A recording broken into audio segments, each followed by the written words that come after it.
Hello student, আজকের দিনের তিনটে ইম্পর্টেন্ট কারেন্ট অ্যাফেয়ার্স আমরা জেনে নেব। আর একটা কারেন্ট অ্যাফেয়ার্স তোমাদের আমি হোমওয়ার্ক দেব। ফার্স্ট কোশ্চেন দেখো, QS world university ranking.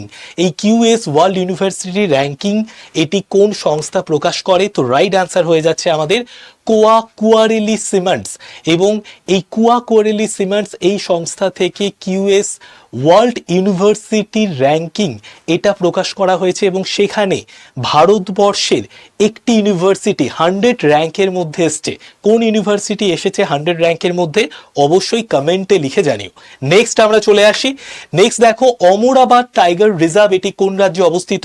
Telangana রাজ্যে অবস্থিত। অমরাবাদ টাইগার রিজার্ভের মধ্যে প্রচুর আদিবাসী মানুষ, উপজাতি মানুষ বসবাস করত এবং সেই সমস্ত মানুষদের পুনর্বাসন করা হচ্ছে। তারা যাতে জঙ্গল ছেড়ে, টাইগার রিজার্ভ ছেড়ে অন্য জায়গায় গিয়ে বসবাস করতে পারে, টাইগারদের চলাচলের জন্য, টাইগারদের বাসস্থান যাতে বৃদ্ধি পায়, তার জন্য অমরাবাদ টাইগার রিজার্ভ এটা এক্সপেন্স করা হচ্ছে। মানে আরও নতুন নতুন প্রযুক্তি বা টাইগারদেরকে সুরক্ষা দেওয়ার চিন্তাভাবনা করা হচ্ছে।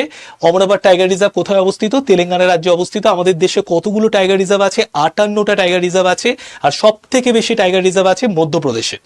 নেক্সট আমরা চলে আসি, কোন রাজ্য সরকার কর্মসংস্থান ও বিনিয়োগ বাড়াতে শিল্প পার্ক উন্নয়ন নীতি 2026 চালু করেছে? রাজস্থান সরকার কর্মসংস্থান ও বিনিয়োগ বাড়াতে শিল্প পার্ক উন্নয়ন নীতি 2026 চালু করেছে। রাজস্থানের মুখ্যমন্ত্রীর নাম কি? ভজনলাল শর্মা। রাজস্থানের ক্যাপিটালের নাম কি? জয়পুর। আর তোমাদের যেটা আমি বলবো যে রাজস্থান সরকার কিন্তু এরকম ধরনের একটা উন্নয়নমূলক পরিকল্পনা নিয়েছে কর্মসংস্থান এবং বিনিয়োগকে বাড়ানোর জন্য।